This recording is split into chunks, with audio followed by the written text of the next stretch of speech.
సుమన్ టీవీలో మీ business promotions కోసం ఈ కింది నెంబర్ను సంప్రదించగలరు. నమస్తే, వెల్కమ్ టు సుమన్ టీవీ. నేను విష్ణు. ప్రస్తుతంతో పాటు సర్టిఫైడ్ ఫైనాన్షియల్ ప్లానర్ అండ్ పైసల ముచ్చట్లు మనీ మంత్రదండం పుస్తక రచయిత ఎం రామ్ ప్రసాద్ గారు ఉన్నారు. వారితో మాట్లాడదాం. సార్ రామ్ ప్రసాద్ గారు నమస్తే. సార్ నమస్తే విష్ణు గారు. సో రామ్ ప్రసాద్ గారు, మీకు ఆల్మోస్ట్ ఇప్పటి వరకు ఎగ్జిస్టింగ్ క్లయింట్స్ ఒక 2000 మంది ఉంటారు కదా? అవును. అంటే మీరు 2000 మందితో మాట్లాడేశారు ఆల్రెడీ. 2000 ఫ్యామిలీస్ తో మాట్లాడేశారు కదా? సో జనరల్ గా మీరు గమనించిన పెద్ద ఫైనాన్షియల్ మిస్టేక్ ఏంటి ఈ 2000 కుటుంబాలలో? అంటే అరే ఏంటి ప్రతి ఒక్కరు ఇలాంటి తప్పే చేస్తున్నారు, ఎందుకు ఇలాంటి తప్ప చేస్తున్నారు అని మీరు ఫీల్ అయిన సందర్భం ఏది? డబ్బు విషయం, డబ్బుని మేనేజ్ చేసుకునే విషయంలో సరిగా నాకేం కావాలో తెలుసుకోకపోవటం. చాలా మంది ఇంతకుముందు గత వీడియోలో చెప్పండి, కానీ there asset rich and cash poor, primarily అది. దానివల్ల they are living poor and going to die rich. అందరూ డబ్బు ఇంత టార్గెట్ పెడతాను, కానీ టైం టార్గెట్ పెట్టట్లేదు. నేను అందరికీ చెప్పేది ఏంటంటే, మీరు డబ్బును టార్గెట్ చేయకండి, టైం టార్గెట్ చేయండి. టైంని టార్గెట్ అంటే మీ భవిష్యత్తుని ఈరోజు కొని పెట్టుకోండి, పాకెట్ భవిష్యత్తుని కొనుక్కోండి, డబ్బును కూడబెట్టదు. ఇప్పుడు ఒక వ్యక్తికి నెలకి 50,000 ఖర్చు ఉంటే, 40 ఏళ్ళ వయసు ఉంటే, ఇంకొక 50 ఏళ్ళు బ్రతాడు అనుకుంటే 90 ఏళ్ళ వరకు, ఆ 90 ఏళ్ళ వరకు ఎంత కావాలో ఖర్చుల నిమిత్తం అంత ఉంటే యువర్ డన్, చాలు. ఇంకా డబ్బులు ఉడకాల్సిన అవసరం లేదు, ఎక్కువ రిటర్న్స్ అవసరం లేదు. ఆ టైం తెలుసుకోవాలి. చాలా మంది ఫైనాన్షియల్ ప్లానింగ్కి వచ్చిన వాళ్ళు, వాళ్ళకు ఈ రోజు వరకు కూడబెట్టిన డబ్బు, కూడబెట్టిన ఆస్తులు వాళ్ళ జీవితాన్ని దాటి ముందుకు వెళ్ళిపోతాయి, వాటిని దాటి వీళ్ళు వెళ్ళలేరు. ఆ సత్యం తెలుసుకున్న రోజు ఇంకా పెద్దగా వరి ఉండదు లైఫ్లో. ఇప్పుడు ఎంత ఉన్నా సంతృప్తి లేకపోతే ఎన్నాళ్ళు ఉరుకుతారు? ఆ ఉరికి ఉరికి ఉరికి ఆరోగ్యాన్ని పాడు చేసుకుంటారు. చాలా మందికి ఉన్న అతి కొంత కూడా సరిపోతుంది. అది సరిపోయినప్పుడు సంపాదించుకుందాం, కూడబెడదాం. అసలు మనకు ఎంత అవసరమో తెలుసుకుందాం. ఎందుకు మ్యూచువల్ ఫండ్ ఎస్ఐపిని నేను ప్రమోట్ చేస్తానంటే, నాకు ఎక్కడో ఒక స్ట్రాంగ్ ఫీల్. 30,000 ఖర్చున్న వ్యక్తి 30,000 నెలకి ఎస్ఐపి చేస్తే, టెక్నికల్లీ అతను ప్రతి నెల ఒక భవిష్యత్తు మంత్ కొని పెట్టుకున్నాడు పాకెట్లో అని. అలా ఎన్ని నెలలు ఉంటే అది you are buying time. Freedom అంటే టైం, పైసలు కాదు. ఇప్పుడు నా పర్సనల్ టైం నాకు లేకుండా ఎన్ని కోట్లు ఉంటే ఏముంది? మీరు టైంని కొనుక్కోండి. One should live in his terms. ఎవరో డిక్టేట్ చేసింది మనది కాదు, మన టర్మ్స్లో నేను ఇలా బ్రతకదలుచుకున్నా, ఇలా బ్రతకగలను అనే అంత డబ్బు ఉంటే you are the richest guy. అమ్మని కాదు, మీరే రిచ్. జీవితకాలం తినడానికి సరిపడా ఉంది, నాకు నచ్చిన పని చేసుకోగలను అన్న అతను అంబానీ కన్నా రిచ్. అంబానీ ఎలా రిచ్ అవుతాడు కదా? ఆట ఆపకపోతే ఎప్పటికి అవ్వదు కదా. అవును కదా, మిలియనేర్ బిలియనేర్ ట్రిలియనేర్ సున్నాలు లెక్క పెట్టుకోవడం సరిపోదు మనకి, ఎందుకు కదా అంటారు. ప్రతి ఒక్కరికి పర్సనల్ ఫైనాన్షియల్ ప్లాన్ వేరు, అతని బాధ్యతలు వేరు, స్థితిగతులు వేరు, ఆధారపడ్డ వాళ్ళు వేరు, అతనుకున్న అవకాశాలు, అతని స్కిల్ కూడా ఇంపార్టెంటే కదా. ఒకరికున్న స్కిల్ ఇంకొకరికి రాదు. ఇతనుకున్న దాంట్లో బెస్ట్ ఏం చేయగలని తెలుసుకోవడమే ప్లానింగ్.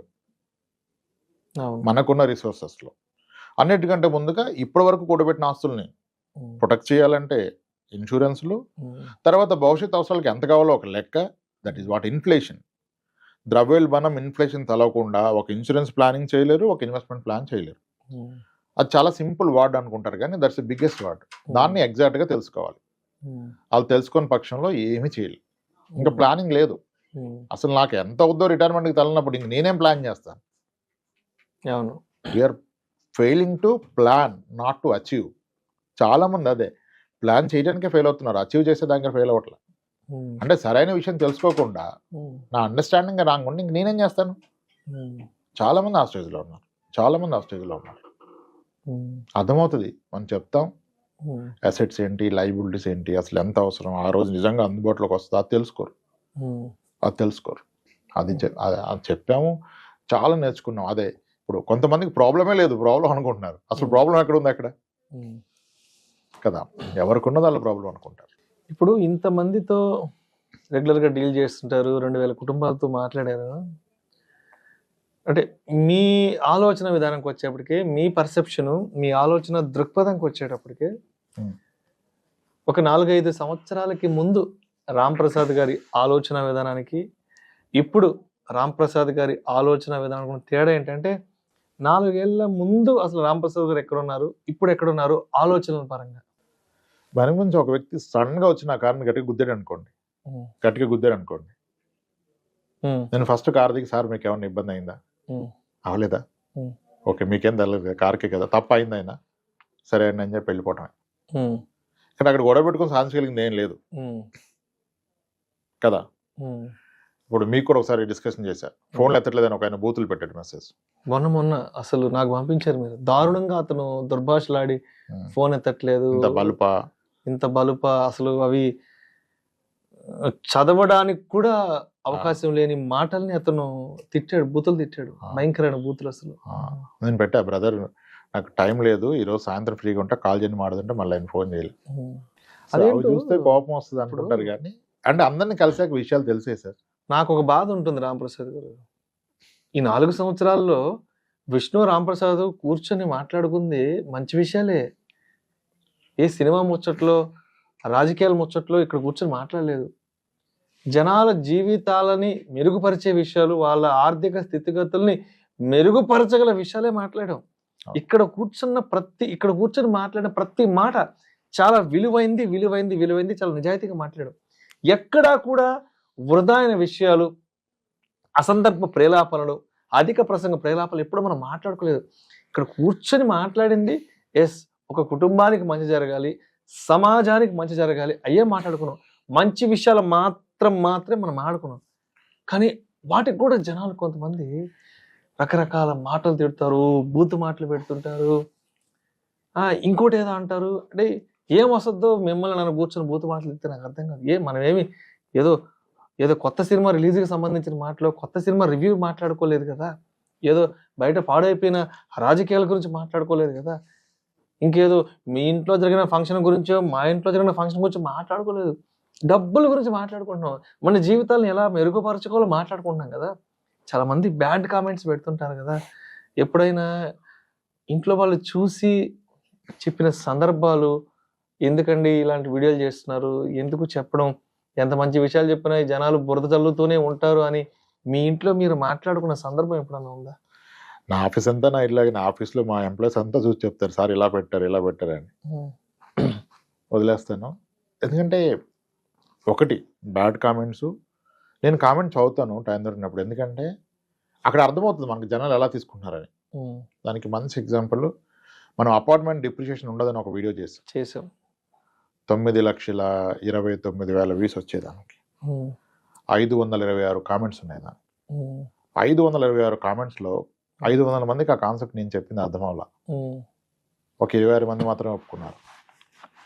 ఇంకా కామెంట్స్ పెట్టారు మనం అపార్ట్మెంట్ డిప్రిషియేషన్ లేదనేది. నేను ఒక 100 అపార్ట్మెంట్ చెక్ చేశాక చెప్పాను. నేనేమి బ్రోకర్ని కాదు, నేనేమి రియల్ ఎస్టేట్ ఏజెంట్ కాదు, అమ్మట్లేదు, నాకు దానివల్ల వచ్చేది ఏమీ లేదు.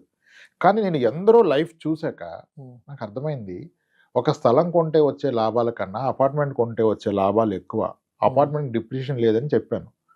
అది నేను ఎలా చెప్పాను, చాలా మంది నా దగ్గరకు వస్తే వాళ్ళు ఎప్పుడు కొన్నారు, ఎంత కొన్నారు, ఇప్పుడు ఎంత అని తెలుసుకున్నాం కదా నేను చెప్పాను. ఒక కామెంట్ వచ్చింది, ఒక అపార్ట్మెంట్ కొంటే దాని ఈఎంఐ పెరగదు,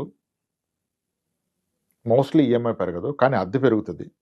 బియాండ్ అ పాయింట్ ఈ అద్దెనే ఈఎంఐకి సరిపడా ఉంటుందంటే అది ఎప్పటికీ అవదంటారు ఒక ఆయన. విషయం ఏంటంటే ఒకప్పుడు కొన్న అపార్ట్మెంట్స్ హైదరాబాద్లో వాళ్ళు ఎంత రేటు కొన్నారో అంత అద్దె సంవత్సరానికి దానికన్నా డబుల్ అద్దె వస్తుంది. శాంతిబాగ్ అపార్ట్మెంట్ 90,000 కొన్నామని చెప్పారు ఒకళ్ళు, 88లో 90,000 కొన్నారు, ఇప్పుడు నెల అద్దె 20,000 వస్తుంది. అట్లా చాలా ఉన్నాయి. క్రాంతిశేఖర్ అపార్ట్మెంట్ 55,000కి 52,000 కొన్నారంట ఫ్లాట్, ఈరోజు రెంట్ వస్తుంది. నీ సంవత్సరానికి వచ్చే అద్దె నువ్వు ఫ్లాట్ కొన్న ఖరీదు కన్నా చాలా ఎక్కువ వస్తుంది. మనం డిప్రిషియేషన్ మాట్లాడుతున్నాం, ₹1,00,000 కొన్న ఫ్లాట్ హైదరాబాద్లో ఉన్నాయి, 40 ఏళ్ళు అయిపోయినాయి, ఈరోజు 60 లక్షలు. ఇంకొక ఆయన అంటారు సెకండ్ హ్యాండ్ ఫ్లాట్ మీరు అన్నట్టుగా పెరిగినా 20 ఏళ్ళ తర్వాత సెకండ్ హ్యాండ్ ఫ్లాట్ 45 లక్షలకు వస్తే కొత్తది 70 ఉంది కదా అంటారు. కొత్తదానికి పాతదానికి కంపారిజన్ ఏంటి? మీరు పెరగదన్నారు కదా, మీరు ఎంత కొన్నారు, ఇప్పుడు ఎంత వచ్చింది, అది కదా ఇక్కడ ప్రస్తావన. పెళ్ళైన 20 ఏళ్ళ తర్వాత కొత్తగా పెళ్లి చేసుకుని చాలా ఎక్కువ ఇస్తున్నారు, అప్పుడు నాకు ఇవన్నీ ఇవ్వలేదంటే ఎలా? అది అయిపోయింది కదా. పూర్తిగా ఆలోచించు. ఇంకొకైనా ఇంకా చాలా అలా రాశారు. ఆ వీడియోలో మనం చెప్పాం, అంటే మనం చెప్పింది వినాలిగా. ఇప్పుడు అప్సిగూడ స్ట్రీట్ నెంబర్ 8లో 5 లక్షలు ఉందని చెప్పాం 2002-03లో, ఇప్పుడు అది 60 లక్షలు. 22 ఏళ్ళలో 10 రెట్లు పెరిగింది. పెరలేదంటే ఇంక మనం ఏం చేస్తాం? మనం ఏం చేయగలం? అదే అది ఇంకా బెటర్గా చెప్పడానికి చూస్తాను, కోపమే రాదు. అసలు ఎలా చెప్తే అర్థమవుద్దనే ప్రయత్నమే కానీ ఇప్పుడు ఆ కోపగించుకొని చేయగలిగింది ఏం లేదు కదా. వీళ్ళు ఎలా అర్థం చేసుకుంటున్నారని అందరూ అన్డివైడెడ్ షేర్ తక్కువ అంటారు. అసలు ఆ ల్యాండ్ ప్రస్తావన ఎందుకు వస్తుంది? మీరు ఎంత కొన్నారు, ఎంత కమ్మారు, మీరు ఉంటే కంఫర్ట్ ఉన్నారా, మీరు లేని పక్షంలో రెంట్ వస్తుందా, అది కదా. అసలు ఎన్ని ఇయర్స్లో డబ్బులు అసలు అవదంటారే, అసలు అవ్వదు ఏదైనా ఉందంటే మళ్ళీ దానికి సమాధానం చెప్పండి. మీ నెల్లూరు నుంచి ఒక ఆయన వచ్చారు, అపార్ట్మెంట్ అవ్వదన్నారు. నెల్లూరు టాపిక్ మాడతాం కదా. మీ నెల్లూరులో కల్లా ఓల్డెస్ట్ అపార్ట్మెంట్ ఏదని చెప్పా, అన్నపూర్ణ అపార్ట్మెంట్ అన్నారు. మీకు తెలుసా అన్నపూర్ణ? బాలాజీ నగర్ లో ఉంటుంది. నాకు తెలియదు, నేను ఎప్పుడు రాలేదు. ఐడియా ఉంది. అది ఎప్పుడంటే 90s లో. ఎంతంటే అప్పుడెంత సార్ 1,20,000, ఇప్పుడు ఎంత అంటే ఉంటుంది సార్ ఒక 50 లక్షలు. మరి పెరగదన్నారు కదా, డిప్రిషియేషన్ అన్నారు కదా, ఎక్కడ తగ్గింది? 10 ఏళ్ళకి రెట్టింపు అవుతుందని నేను చెప్పాను. మరి 30 ఏళ్ళలో 10 ఏళ్ళకి రెట్టింపు అయితే అప్పుడు 2 లక్షలు వేసుకున్నా, మొదటి 10 ఏళ్ళలో 4, మళ్ళీ 10 ఏళ్ళలో 8, మళ్ళీ 10 ఏళ్ళలో 16, ఇప్పుడు 40,000 అయింది. అంటే ల్యాండ్ కొంటే ఇంకా ఎక్కువ పెరిగింది కదా సార్ అంటే. మరి దీనికి వచ్చిన అద్దె ఎవరికి ఇస్తాం? ఇన్నాళ్ళు అద్దె సేవ్ చేసింది కదా, 30 ఏళ్ళు దాటిపోయింది కదా. ఇలా ఎవరు వచ్చినా అక్కడ అపార్ట్మెంటే చెప్పే ప్రయత్నం చేస్తాను. నిన్న అంటే ఎదురుగా కూర్చున్నప్పుడు చెప్పగలుగుతాం, వీడియోలో అంత లెంది చెప్పలేం కదా. అలా చాలా కామెంట్స్ నుంచి నేర్చుకుంటాం. ఈ నెగిటివ్ పెట్టినప్పుడు కొంచెం బాధ వస్తుంది అనుకోండి, కానీ అది విషయాన్ని ఎలా కమ్యూనికేట్ అర్థమయ్యే విధంగా చెప్పడం వరకు చదవాల్సి వస్తుంది. కామెంట్ చదవకూడదు అనిపిస్తుంది, కానీ చదవకపోతే నెక్స్ట్ వీడియో ఇంకెక్కడ అవకాశం వచ్చినప్పుడు మనం చెప్పే విధానం ఎలా ఉంటుంది. నా దగ్గర వచ్చిన క్లయింట్స్ చెప్పాలని కూడా నాకు తెలవాలి వాళ్ళు అలా ఆలోచిస్తున్నారు. అలా చెప్పాం. అది ఇప్పటికీ నాకు రిగ్రెట్ ఉన్న వీడియో అదే. మనం ఎప్పటికీ కమ్యూనికేట్ చేయలేకపోతున్నాం అనిపిస్తుంది. ఏమో దాని మీద పెద్దగా చేయలేము, కానీ డేటా గీటా బుల్లెట్ పాయింట్స్ పీపీటీ ఇలా చేయలేము. వెన్రో పూర్తిగా వెన్రో. కొంతమంది తక్కువ మందికి అర్థమైంది, ఒక 20-22 పీపుల్ మంచిగా చెప్పారు, కరెక్ట్ అండి, 100% కరెక్ట్, రెంట్ కూడా ఫ్యాక్టర్ చేయాలి, మీరు అన్నది కరెక్ట్ అని. అలా ఉన్నాయి.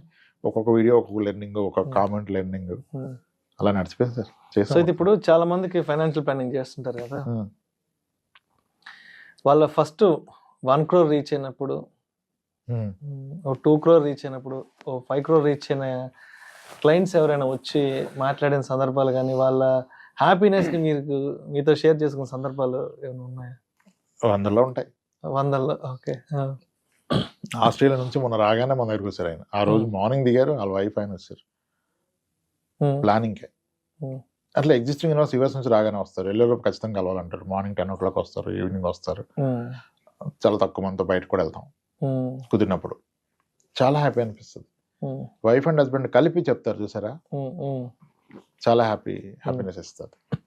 ఒక ఫ్యామిలీ మనం నమ్మింది, వాళ్ళు మన రెస్పాన్సిబిలిటీ కదా, చాలా హ్యాపీనెస్ ఇస్తుంది. చాలా ఒకటి హ్యాపీనెసే కాదు, డబ్బు ఉంటుంది, కానీ ఆనందం గొప్పగా ఉంటుంది.